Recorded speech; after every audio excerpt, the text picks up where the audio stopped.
The Complete System Health Report in Windows 11 is a deep diagnostic snapshot of your PC. It provides a detailed technical breakdown of what's happening on your system, including the detection of issues related to failing hardware, components, driver problems, and system errors. It also includes a report on CPU, RAM, and network performance. To generate a report on your laptop, click on the search icon, type CMD, and open Command Prompt. Type perfmon /report and press Enter. A window will open showing the report being generated. This process takes approximately 60 seconds.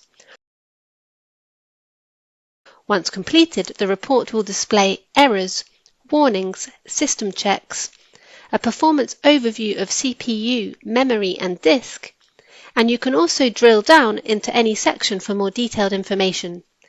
This is a useful way to get a comprehensive overview of your system's health and identify potential issues early.